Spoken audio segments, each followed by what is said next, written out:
Hello, everybody. Dr. Lonnie Stewart here from the Healthcare Education Transformation Podcast.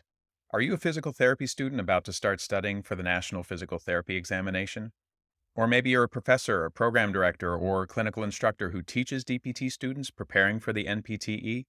Either way, we would recommend checking out our sponsor, NPTE Final Frontier, and the community they've built around preparing for and succeeding on the NPTE.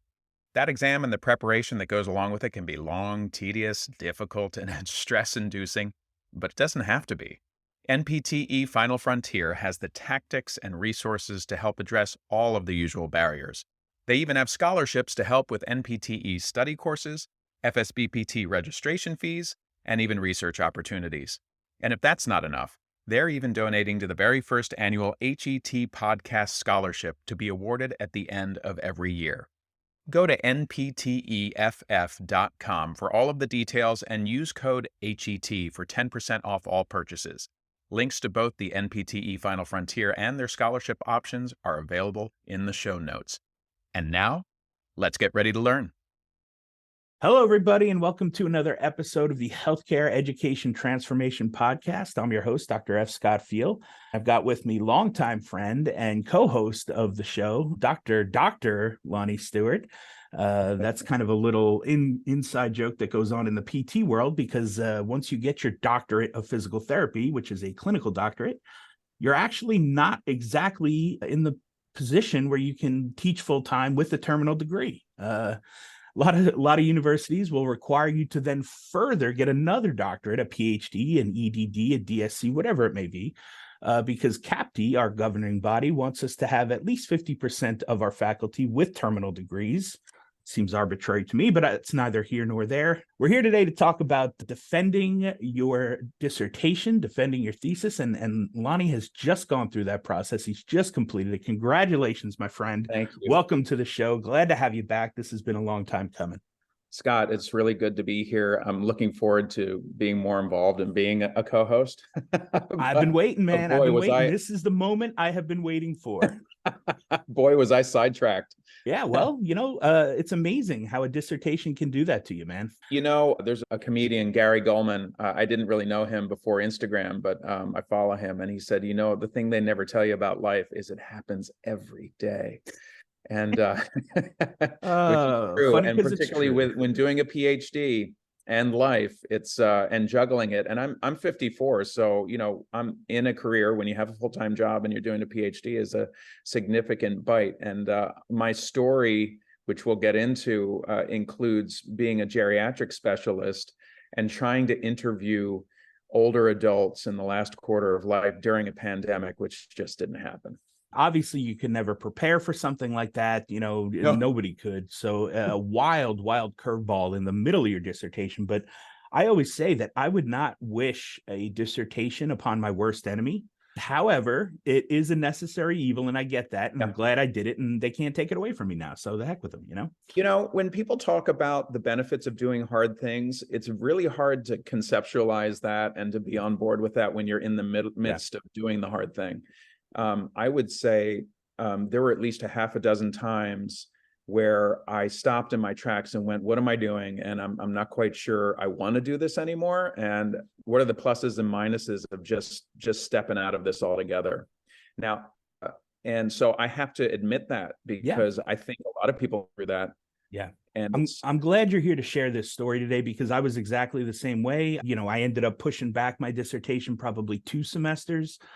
Just because of life in general. But, pressure can either burst pipes or build diamonds, right? So, we might as well take the diamond, they're both hard. So we might as well just take the diamond path, I may have burst a pipe too, but I think I got a diamond at the end, which was the reward. Right. And after the defense, a lot of people will tell you that it's a letdown, that it's anticlimactic. And I didn't feel that way at all. It was I was definitely planting my pole in the ground. My flag was flying, and it was a total victory lap.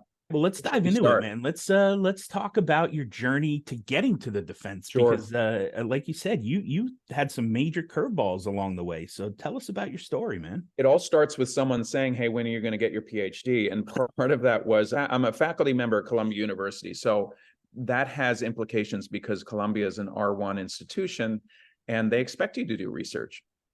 So when I was hired, the dean of the faculty, who was dean of the medical school, we are a program of the medical school, said, we expect a return on investment. So it was assumed that I was going to get a PhD and bring in some sort of NIH funding to participate in the Columbia way, even though I don't know that that's going to eventually be what I do. But on that journey, the didactic part is the learning part is actually really rewarding. Yeah. You're learning so much about research, and once you start diving into it, there's some really interesting stuff going on. And my particular area is health promotion and wellness, and that I learned a lot of valuable stuff.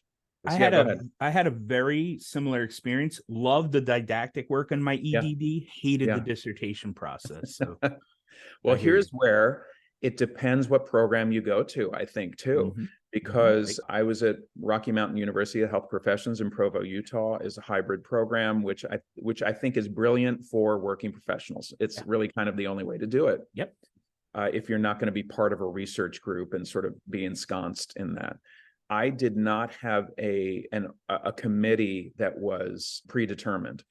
Once you're done with your didactic work and once you take your comprehensive examinations, it was time to put a proposal together for your research and go find 3 people at least to be on your committee, one being a representative from Rocky Mountain and 2 other people. So ostensibly, you'd like to have someone that might be an expert in your area of research, and then someone else that might be, I don't know, sort of a statistics guru, which is kind of what I had. I had an epidemiologist who was phenomenal with the statistics and, sort of really challenged me to do the right type of statistics. And then my chair was actually in my department at Columbia, which some people sort of recommend not doing that, but this worked for me because we were close. I had access to him every week. Yeah, that's super nice. So I kind of had a similar situation. My chair was a program director at the university I was attending for the EDD, which was hybrid. I was working full time and getting my EDD. And like you said, didactic was great, smooth sailing, loved it, learned a lot about how to learn and how to teach to that learning, which I needed. I didn't know that rote memorization was not learning.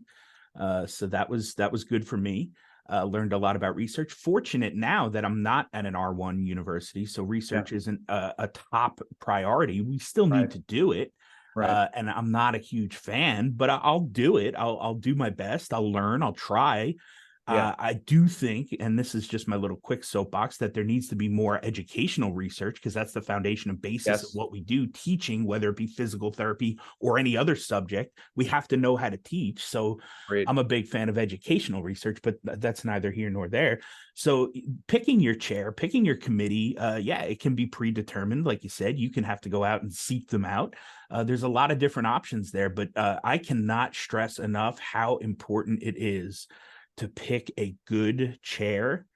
And just because they're like a foremost expert or like, the know-it-all or the guru in that thing, that may not necessarily be the way to go because they're so busy. They're such an expert. They're being pulled in a million directions. A lot of times those chairs don't kind of have time for you. So you got to be very careful and diligent about who you pick for your committee and why. That's and like you said, piecing it together is a great way to go about it with finding people's strengths and having them on your committee. If your committee isn't pre-built, you want to find a mentor, someone who can really help push you through the process, and someone that if you have the ability to do it, or if it's that type of program, someone that you can see yourself sitting down with each week to go over progress and get advice and be able to take feedback from this person in a receptive way. So you get your committee together, you're all ready to go, and you've got this proposal, this idea that you're going to pursue. Yeah, so now you've got to float this proposal to these 3 people and have that approved. The epidemiologist on my committee had some questions about the statistics I was going to do, and so we kind of went back and forth, but eventually got the proposal approved in, I'm going to say this was, and the timeline is important, it was October of 2019. And so after that, you can get IRB approval prior to that. That was one recommendation in my chair. I didn't actually have that done, but I was working through it, getting those things developed. And pretty soon afterward, got IRB approval to begin data collection, which really was interviewing people one-on-one. I was entering answers into Qualtrics for people. Wow. But the rationale for doing a one-on-one interview was to get complete responses. Yeah. And that was very successful for my first 11 participants, many of whom were sort of like my neighbors in New York City who were over the age of 75. And then in March 2020, we became the epicenter of the COVID pandemic. And then Columbia Research paused all research that didn't have a benefit to participants. Wow.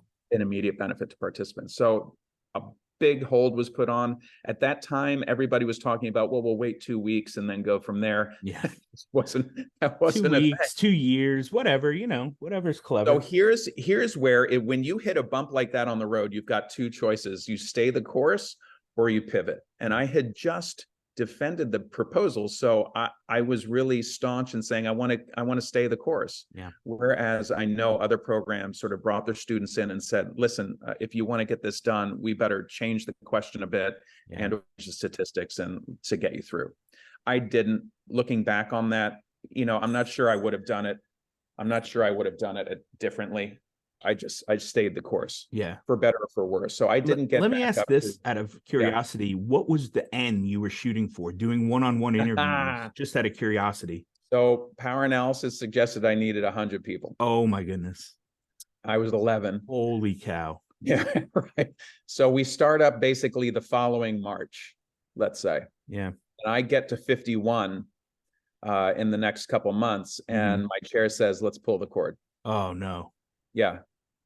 So he said, you've got the bare minimum to say something. So let's stop it now because we got to get through this. Yeah. It was good advice because there was still a lot to be done. Yeah. What I've come to understand now, to anybody that's about to go through the PhD process or is in the middle of it now and is in the weeds, is that it's really an exercise on explaining your actions and what you did and just admitting what those limitations are and whether you can say with any degree of certainty the things that you're presenting. Yeah, absolutely. And that is part of the exercise. And that's what I learned. It's like, listen, God bless the researchers because nothing goes right. Yeah. And so how did you pivot? What are the decisions you made? And what can you say from the things that you pulled in? Yeah. And there's a section in the dissertation for limitations. Just be open and honest about it. Be like, hey, there was a pandemic, did the best I could. And what are you going to do, But you know what, when you do a post hoc power analysis and some of the things that I found were actually okay. And then a bunch of the other things were, it's not that powerful. So we have to be suspicious about those findings. Sure. And I cannot tell you how much research I've read where the final line or two is more research is needed. I mean, yeah, absolutely. Guess what? That's always going to happen. That's the rest of our lives for eternity. More research will be needed, but we're doing the best we can, with what we got right now. Exactly. And a lot of that does come down to funding. Like, do you have resources that I could have overcome certain hurdles? Yeah. And the cool part, again, about educational research, it's not that expensive, but it's expensive. It's labor intensive. It's man hours. So it's time. Yes, absolutely. So tell us a little bit about the title of your study and how it all kind of came together. Sure. Well, the short title for my study was Late Life in New York, the Late Life in New York study. So I was taking a look at older adults who were in the last in life, so 75 years old or older, who are aging in place in New York City. And I chose a certain New York City Council district. The thought was that we take a look at your financial well-being, your life space, like the range of movement that you have in the past month, the size of your social network, your friends and family, your ability to perform your instrumental activities of daily living. It's always the fifth one that I forget. I've only been doing this 8 years. Your cognition. We did a mini cog on everybody. That's funny. You forget the cognition piece. Very social determinants of health. How does that explain your physical and mental quality of life? We were able to do that. The interesting thing is Scott, I would say when it comes time to defend the work, you're now put in the position to take the years of work that you've been doing and put it in a 40-minute, 45-minute presentation. And that was a lot of work to do. Yeah.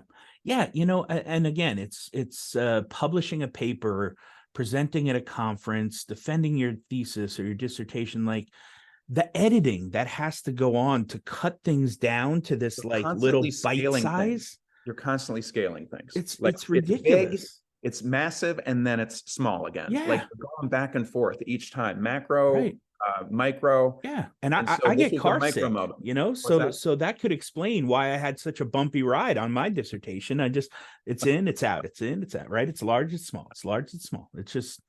And then you have to become facile with scaling it up and scaling it down. Yeah. What's the minutia? What are the little things? And then what's the big picture? Yeah. So the interesting thing for me was I was an English major, right? Before I was a PT. So I just thought I'd be able to write because I could write well. I was like, this will be a breeze. I can write. And early on in my dissertation, it turns out that actually hurt me because I did not know that scientific writing was not big and bold and flowery and wordy, right? It wants short, precise, concise, to the point. Yeah. And so I had to relearn how to read and write again almost. And it was not like get a whole new language. Trouble and self-aggrandize and be restrained. Sure. It absolutely. was wild. But now at the end, I feel like it did kind of help me a little bit because I was pretty decent at being able to edit things down and squeeze them down into what they were looking for. I would say that's part of the process too. Definitely your writing. So it helps to be a good writer prior. I think those that are not struggle. I was an art history major, so I was, that did not help me become a physical therapist, but I was writing a lot and descriptive writing. Yeah. Yep. So that definitely helped. Tell me a little bit about just resources in general that you use to get across the finish line that you felt helpful. If, people on a journey, they're about to do a PhD, considering it, or in the weeds, what are some great resources that you use to get across the finish line? I did have some interesting resources and some important resources. One, I'm going to say that if you are asked to take a writing course, it's a good thing to do. Yeah. It's really important. And if you can be open to changing how and being critical about how you're doing your writing, it's really important to do that.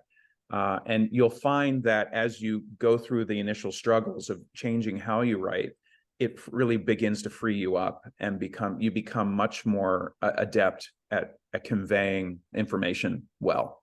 We've all read those articles that you think, I don't know what they're saying in this article. Mm-hmm. I know it's English, but I'm really not quite sure. There was also a book called, I think, Your Dissertation Journey, or The Dissertation Journey. Yes, exactly. And who wrote that? By Carol Roberts. It's good to have in your back pocket what's going to be expected of you coming up. Yeah. It's good to have some sort of idea of what the whole process looks like, because at each stage of the process is new. You figure it out kind of on the fly, but it's great to have a resource about how, in general, dissertations go and sort of what the expectations will be and because when you get done with all of your data collection is really fun. Now you're going to do a discussion, and the discussion is probably the most important part of the whole thing.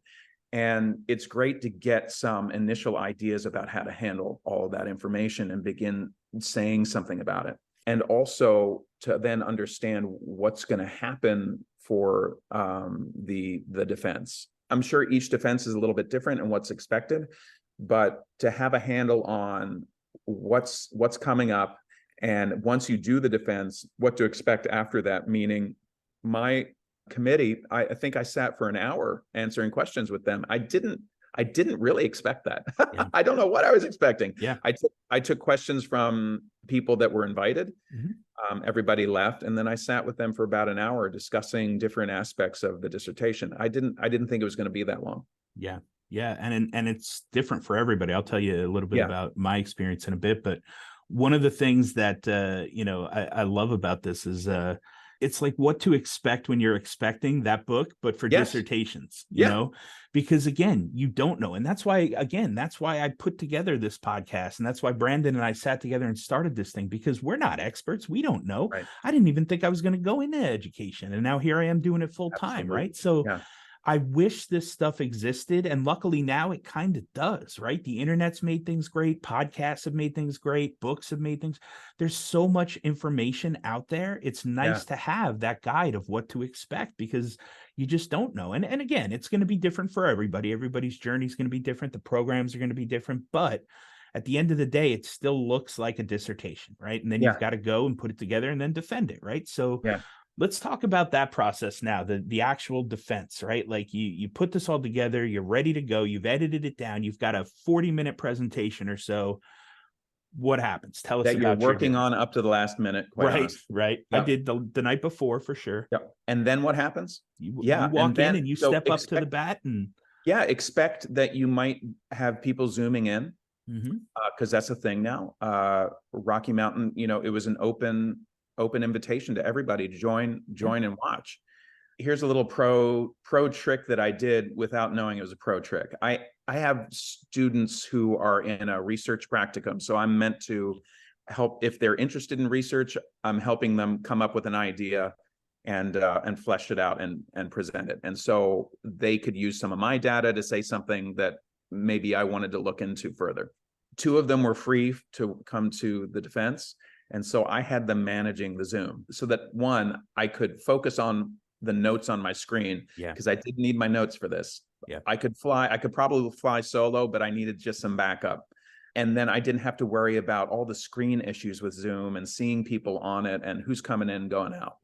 I was totally removed from that. So I had someone else deal with that. You need to make sure the technology is right. Like I went into the room where I was going to do this presentation a couple of times, make sure I could set up the technology with Zoom, with presenter mode, with PowerPoint, and have it go on the screen correctly. That was a whole thing. That took me like 45 minutes to figure it out. And so I did it twice. So the day of, I could just put it together. In fact, I even changed the room, Scott. I had reserved a room in this really bright building, and it was so bright that you couldn't see the screen. And I was like, oh my God, I got to change this. So I changed the room. Like, that's half of it. Prep work, preparation. Once you have that stuff going for you, then you can present.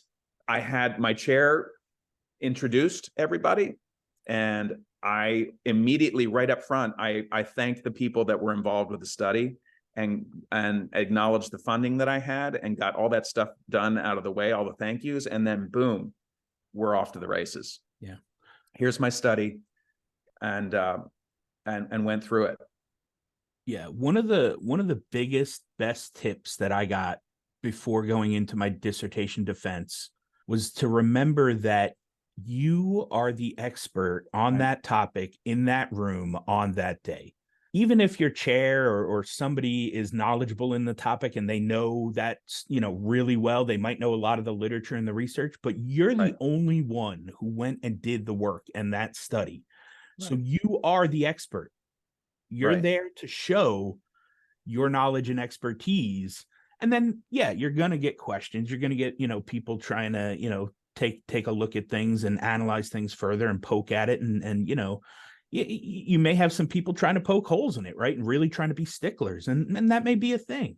But for the most part, the thing that gave me confidence was, knowing that I know this stuff back and forth. I did all the work. I'm just going to tell them what I know and what I was able to show through my study. I'll tell you what, my chair was very helpful. He said, at this point in the presentation, I think you should acknowledge the amount of work that the epidemiologist did with you on like putting together this table. And I thought that was kind of brilliant, because I did spend a lot of time with this person going back and forth to get it right. Because you know what? SPSS wasn't doing the thing that I was being asked to do. And I was racking my brain how to do that, and nobody knew how to do it. And I needed to use a different statistical package to do this, to do what was being asked. It's wild. That was a little trick that I was like, oh, that's really interesting. I should say, and I just want to acknowledge, my committee really working with me on this to flesh out this idea. And then knowing your audience, really walking people through things, also letting them know that you're a human being. There was one point in the presentation where I said, listen, I live in New York City. I can walk a block. I walk around the corner and I can get a bagel. And, sometimes in New York City, that's all you need. A bagel is everything. True. But if I'm in Connecticut, I got to drive 15 minutes to get a bagel. Like, that's a major difference in having a life space that could be really small and get everything that you need and be able to have a good quality of life. Or I got to be able to drive someplace, 20, 30 minutes away to get things that I need. Yeah. So people laughed. It was a light piece of humor. You need to break things down for people, make it human, make it relevant. And then also, I was really taking a lot of words off of my slides and replacing them with pictures. Yeah. A lot of pictures. Huge. And one of the brilliant things that I think my chair helped me to do was, during my results, I would have a slide that said, takeaway number 1. This is what I want you to take away from this. Yeah. Takeaway number 2 and takeaway number 3. Here was this result. This is the takeaway. Here's the next result. This is the takeaway. And then the third one, here's the takeaway. Yeah. So I tell my students, I think I sort of re-emphasized the results maybe 3 or 4 times before the whole thing was over. Yeah. And now for a quick shout out to our newest sponsor, Varela Financial. If you're a physical therapist and you have student loan debt, you got to talk to these guys. What makes them unique is that they view financial planning like running hurdles on a track. And for PTs, the first hurdle many of us run into is student loan debt. Varela Financial will help you get over that hurdle. They not only take the time to explain to you which plans you individually qualify for and how those plans work, but they also take the time to show you what your individual case looks like, mapped out within each option. So if you're looking for help on your student loan debt or any area of personal finances, we recommend working with them. I use Varela Financial personally, and they were able to help me lower my student loan repayment from about $1,800 a month down to about $135 per month, simply by finding the right repayment plan that best fit me, my family, and our life goals. You can check them out at varelafinancial.com.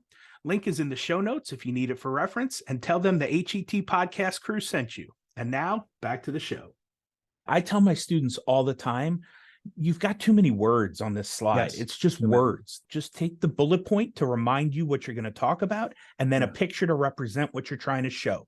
Storytelling, because again, that's how we learn. And there's going to be people on that committee or on that in that room that have no idea what your topic is or what you're talking about. You have to be able to be clear and concise enough so that anybody, even not in your field of study, can understand what you tried to show and how you tried to show it. It took me about a month to get there too. So working on that, like at first it was all words. Yeah. Then it was some pictures. And then it was mostly pictures. And by that time I had the story down, because you're really storytelling. Yep. Exactly. How many times do you think you practiced the presentation? Oh, you know what? I practiced in sections, and I think that was really helpful. Yeah.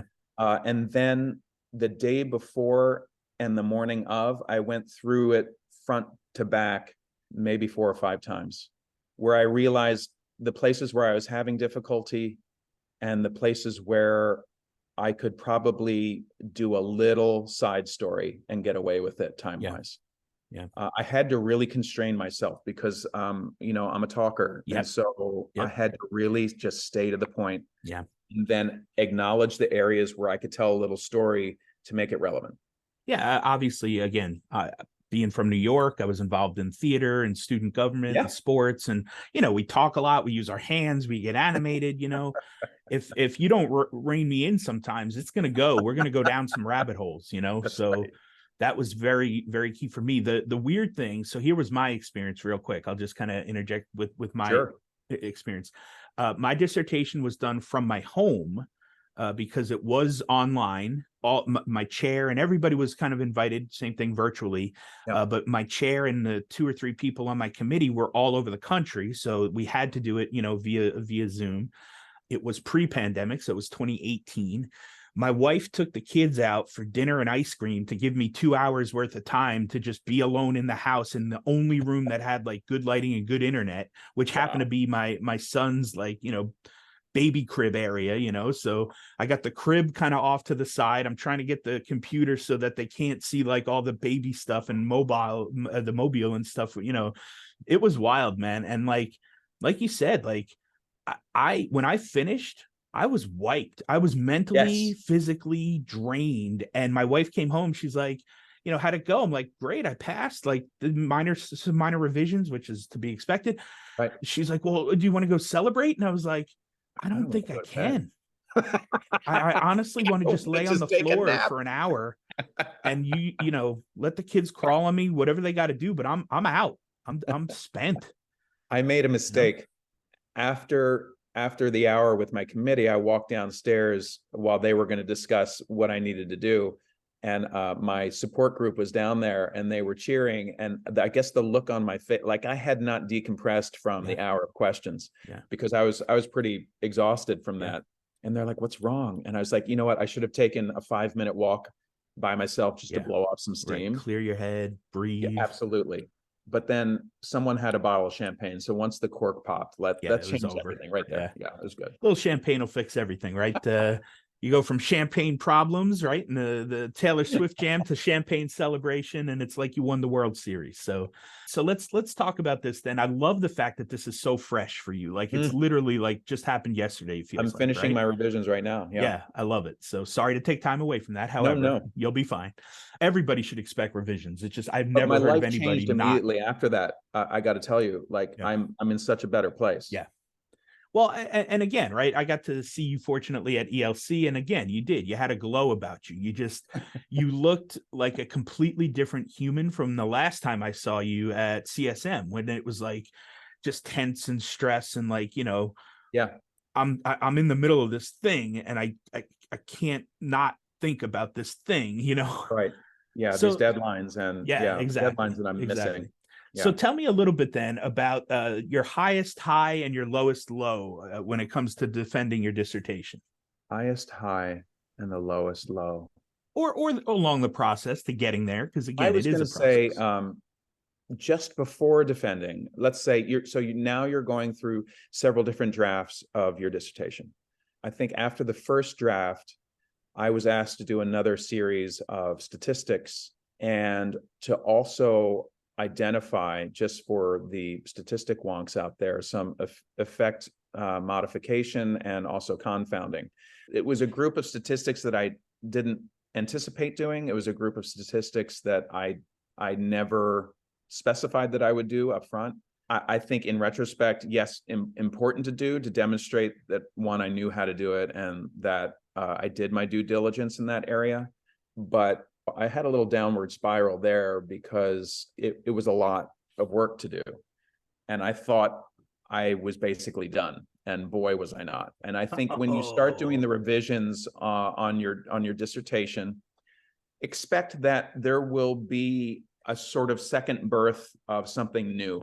You may have to do an extra set of work to sort of really flesh out ideas statistically.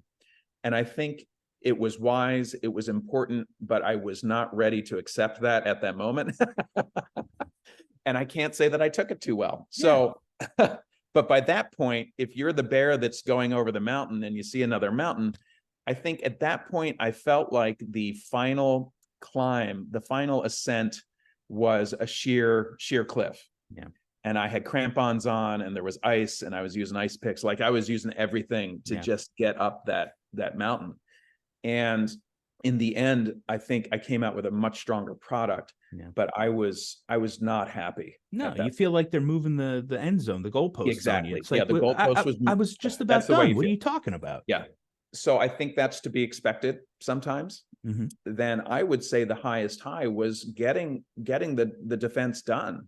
I have a feeling, Scott, that when people have a study where they don't need to do that extra work, perhaps like it was really well-defined and you met your aims and you did the statistics for those aims and you don't need to do anything more. I think maybe it is a letdown. Yeah. But because the climb at the very end for me was really steep and challenging intellectually and created a lot of self-doubt, that by the time I got after the actual defense, a whole new door had opened on life for me, quite honestly. We're hitting all sorts of pop culture references here, but it's like Miley Cyrus said, it's the climb, right?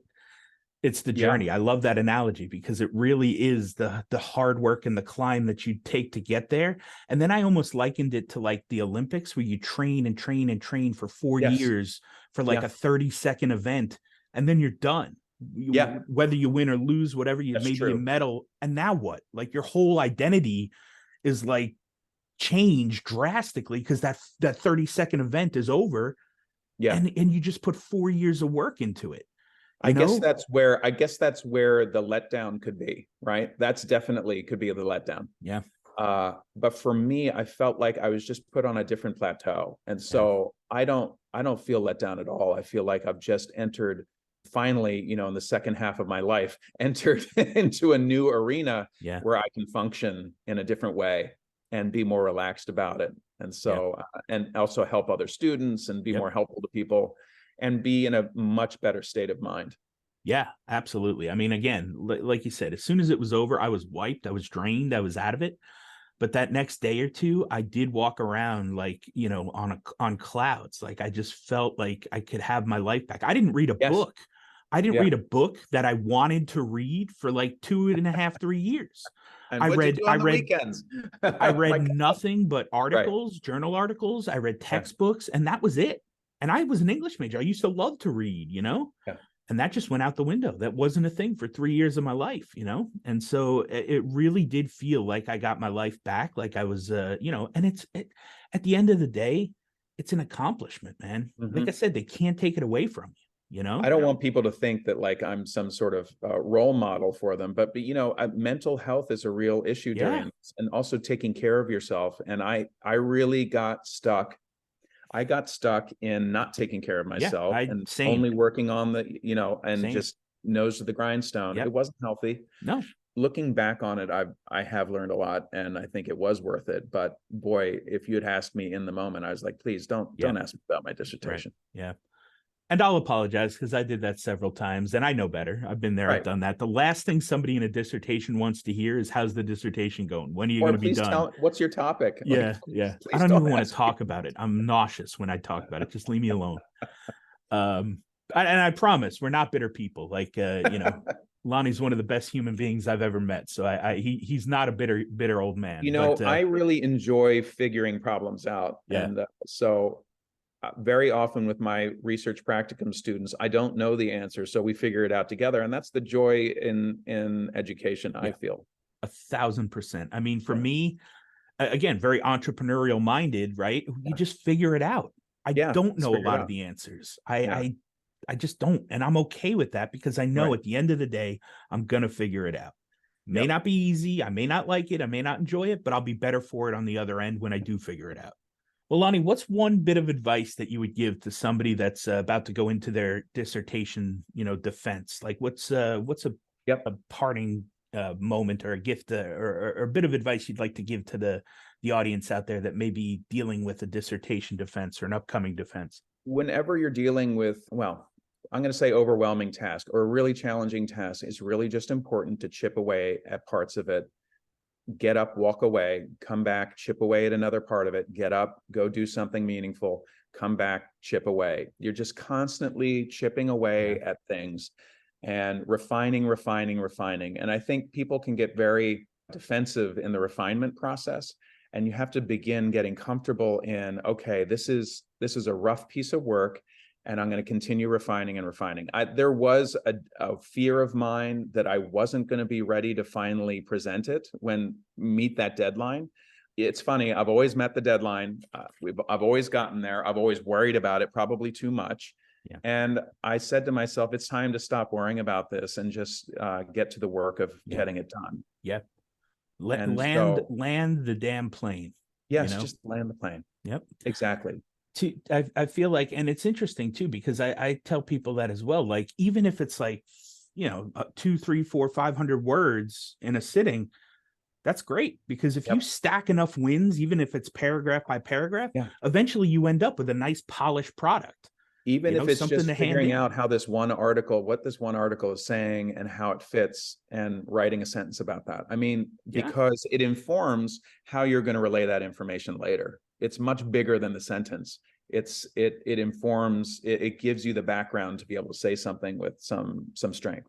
so many times, like I see people, start the process and you see people go ABD, right? All but dissertation. And it's like, why did you start? I know why you started, or I have an idea of why you started. It made sense. It looked sexy. It was, something you wanted to do, but then you got to finish it. You got to bring it across the finish line. And I again, mentioned the bear that went over the mountain, and yeah, what did he see? He saw another mountain. Well, each mountain got bigger and bigger. And there's a point where you look back at the mountains that you've done and you say, I just can't stop now. yeah, Like, I've come this far. yeah, So I'm just going to sit for a minute and think about this, yeah, gather myself, have a snack, and then go attack that mountain. exactly. Because now it's about my self-worth in many ways. Like, am I going to quit, or am I going to stick to it and get this done? And I'm going to come out kind of banged up and bruised, but I'm going to be okay. Yeah. And again, this probably says more about me than other people who are listening about this, but I know other people who go through this and struggle with their self-worth, and it's a real thing, and have difficulty managing real life while doing this, right? I'm not a grad student. I am a grad student, but I have a full-time job, Right. and I have all those demands, and I've got 2 kids in college, and all that stuff. And like, when the boiler doesn't work, then that derails everything. So you have to breathe and just keep moving forward. Yeah, I love that. And I think a lot of great takeaway points there that you said, like when the bear's going over the mountains and stuff, you have to kind of pause a little bit and look back at those mountains that you did accomplish and celebrate them a little bit. Yes. Not a lot. You don't have to, wallow in how great you are and, but just, pat yourself on the back and say, hey man, that was a wild ride. I got over it. I finished it. That's cool. Absolutely. All right, man, on to the next one. Let's get back at it, right? I think my family celebrated each of those milestones a little bit more than I did, because I was just exhausted and like, wow, okay, well, I finally got through that. No, that's great advice. And I think, I hope people really, take this, because you don't come this far just to come this far. Right. A lot of, honestly, it's every single room I go into, I'm never the smartest guy in the room, and I'm okay with that. But I'll tell you what, grit and tenacity and stick-to-itiveness, that's the only thing that got me through my dissertation, that got me through my DPT, my MPTE, all that stuff. I didn't pass the first time, right? It took me 2 extra semesters, like all these things. But I'll tell you what, I'll get back up and I'll try again. I'll keep trying. And that's all it is.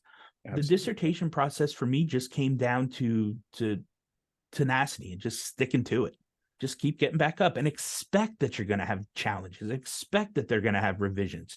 If you expect it and coming at it, it's still a little hard to take. It's a hard pill to swallow sometimes, especially like you said, when they give you a whole new change and challenge that you weren't expecting. But if you just expect that it's going to be hard, there's going to be challenges, and you should expect to have to adapt and change and roll with it and learn to get better and finish this thing. Eventually you're gonna have that polished product to hand in and present, and defend. Afterward, having gone through the whole process, you're gonna have some skills that you never had in the beginning. Exactly. Skill stacking. And in fact, I love it. The defense developed another set of skills. I began telling a story, and I didn't tell people all this extra stuff that we had to do because this was found or that was found. My chair said, nobody cares about that. So fit it into the story that you planned for this. Yeah. I said, nobody needs to know. Yeah. Okay. And it actually made sense after that. I was like, you can do that? You said, oh yeah. Yeah, it's your narrative. That you had trouble with multicollinearity and you had to do these extra statistics. Yeah. We took a look at this because exactly. Why not? You looked at this from a different direction. Yeah, absolutely. Well, I got one last question then about the defense. So, you have this chair, right? You have a committee. You have people there. They ask some questions, maybe some, casual stuff about, hey, I just don't know much about this. Tell me about this. Yeah. And then you go into that extra hour of questioning, right? Yes. Talk a little bit about the firing squad. What's that like? So that's now more technical. So now we're getting down to the minutia again. Instead of sort of like big picture, now it's about how was this measure responsiveness, and does the past literature sort of show it as responsive? What other measure do you think you could have used that might have been better? Like, did you think of that? And if you're designing a new study, what elements would you include into that? So here, this is a funny part, I'm not sure if it's funny. I would say one of the last questions was, okay, if you're developing a predictive study for something, what are the elements that you're going to include in it? And for some reason, I think the fatigue had just really set in, and and maybe it was also, I don't think I quite understood the question. I should have asked to clarify. Mhm. There were so many elements in the end to my study that to pick from those elements which ones I would use at that time that question was asked was a difficult question for me. Yeah. I had difficulty answering it. And I look back and I think I was kind of laughing because I think I was just exhausted. Yeah.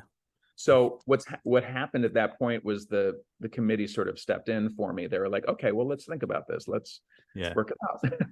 Yeah. So it wasn't my greatest moment, but the question with just the committee, expect them to go through the dissertation, said, you said this here, can you propose some reasons why men and women have different life space scores? This is something that's been found in the literature and nobody's really explained it. Yeah. But except what I did find is that there are probably some physiological differences and reasons for that. Yeah. I can't go in that now, but I did propose some different things. So it's really about, those questions are really about expanding on your knowledge rather than just focusing on what you presented. Yeah. So how would you do things in the future? How would you design something different? Can you propose some reasons for this finding? That sort of thing. Yeah. I love it. Oh, well, Lonnie, I could talk to you endlessly on this stuff, man. I love it. I love your journey. I hope it was helpful. I I hope to the listeners that it's helpful in some way. Well, I think if anything, people just need to realize that everybody's journey is going to be different for sure. Everybody's got a story, their dissertation experience is going to be, theirs, and it's going to be wild. But at the very least, it shows that, like you said, we are human. Like there's a lot that goes into this stuff. And I know for sure I didn't sleep. I was up early. I was up late. I was, when I was doing my dissertation, I was working full time as a clinician. I had two small kids. I don't even know how I got through it. If it wasn't for my wife, I don't think I would have survived.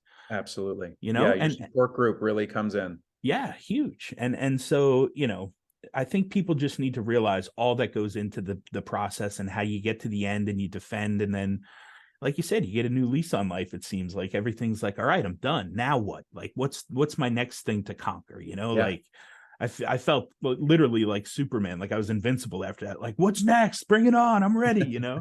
I needed a few days, but after that, I was ready to do it again. Well, Lonnie, as you know, we ask all of our guests this one final question. And that question is, if you could change one aspect of higher education, whether it be DPT or otherwise, what aspect would you change and how would you change it? Always a great question. The big question, what would I change? I think it would be, and let's stay on point here, integrating these PhD requirements or PhD programs in the workplace in some form. I really appreciated the format from Rocky Mountain University of Health Professions. I just wish that somehow the processes to get these terminal degrees done and the requirements can be somehow facilitated in our own workplaces to get it done. I'm not sure that's the best answer. I just wished for a more local and applicable experience, which might have been an additional ounce of support that I needed to really get through those rough times. Yeah, for sure. I think, there's a couple of programs out there now that have kind of a DPT to PhD bridge. They're working towards that. There's not many of them for sure. We're going to need some sort of answer coming up here as many faculty start retiring, and we're going to need more faculty to fill all these new programs that are starting. Yeah. So I don't know what the answer is there.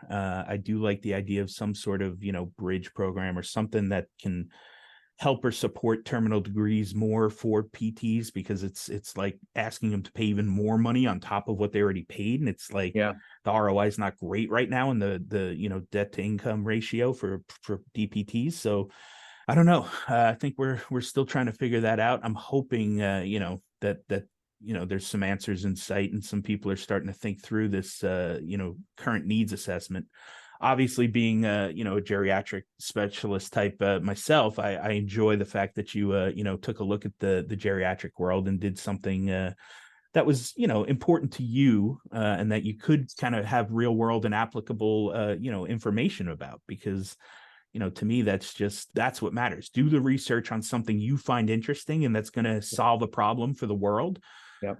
But you have to have an interest in it, because if not, when it does get tough, it's going to be, pretty easy to just cut and bail and be like, I don't want to do this anymore. Right. You got to be passionate about it. You got to love what you do. There has to be a why behind your question and why you're pursuing it. So, like I said, Lonnie, I appreciate your time, man. One of my favorite human beings on this planet. Thank you so much for coming on.